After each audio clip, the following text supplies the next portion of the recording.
2 hours, you opened Instagram to check one thing and you just lost 2 hours. And here's the part that should bother you. You can't remember most of it. So let's rewind it. Not the 2 hours, the first 4 seconds.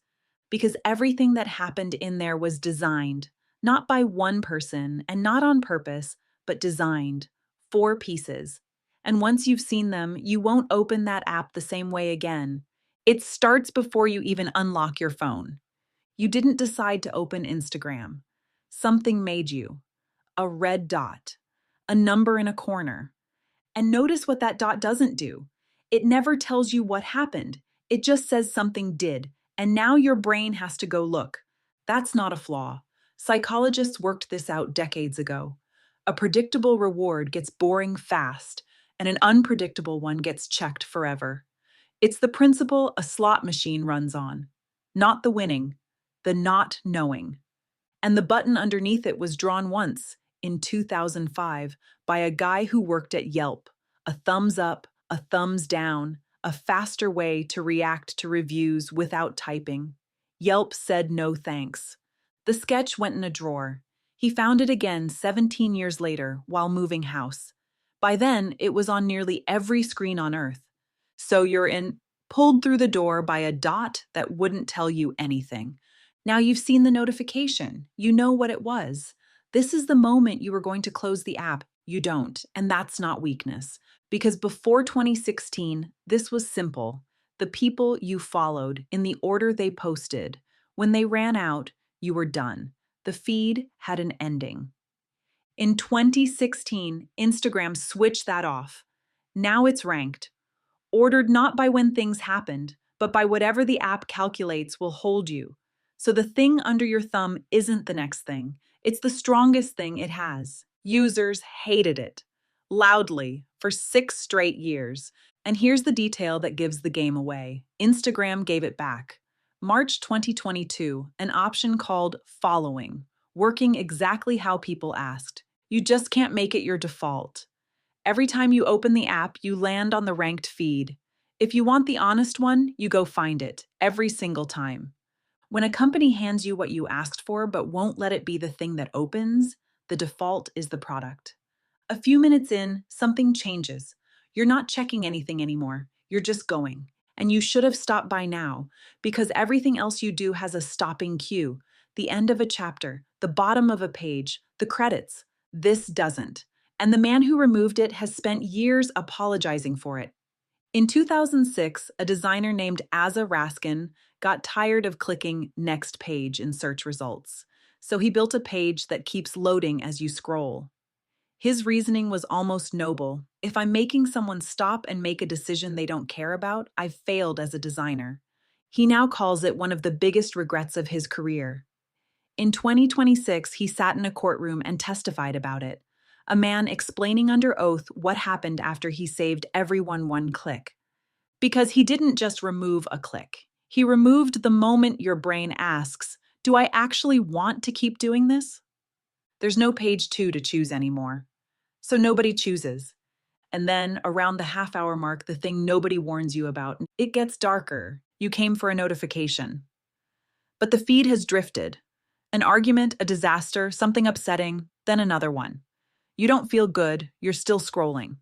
That has a name, doomscrolling, and it isn't a personality flaw.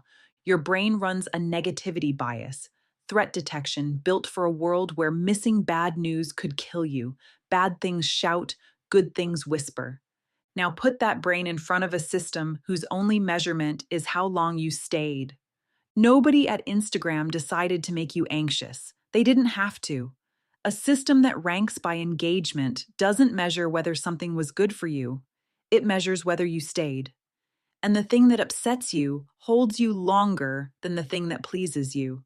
So it learns, not what you enjoy, what you can't leave. Those have never been the same thing. That's the trap in one sentence. The app can't tell the difference between you loving something and you being unable to look away, and it was never built to care. Which leaves the question everyone has a theory about. If the ads are this accurate, it must be listening, through the microphone, right now. Zuckerberg denied it under oath in front of Congress, and through years of lawsuits, hearings, and researchers hunting for proof, nobody has produced any. There's also a boring problem with the theory. A live mic puts an indicator on your screen and eats your battery. You'd notice. So, how does it know? It doesn't need to listen. You just spent 2 hours telling it. Every post you stopped on, every profile you checked twice, every ad you didn't scroll past fast enough. And it isn't only Instagram. Instagram, Facebook, WhatsApp, and Threads are one company. The picture isn't built from one app, it's built from everywhere you exist. Then in December 2025, one more source got added: your conversations with that company's AI assistant. Every question you type, feeding the same ad engine. Which is a strange place to land. The thing people feared for a decade, a company harvesting their private words to sell them things, is real now. Just not through a hidden microphone. Through a chat box people open on purpose. So, your 2 hours. A dot that wouldn't tell you what it wanted. A feed with no ending. A scroll with no stopping cue.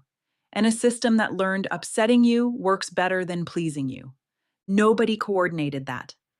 Every piece was built by someone solving a small, reasonable problem inside a business that gets paid by the minute. If you saw our IKEA video, this is that idea inside out. IKEA makes you work for it, and the effort is why people love what they built.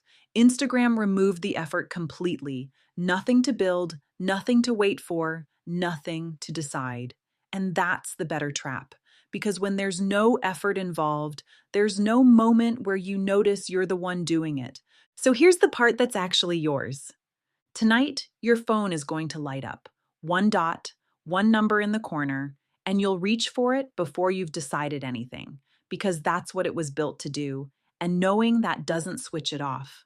The designer who removed the stopping cue has spent years apologizing for it, and it's still there. Willpower isn't the answer, and it never was.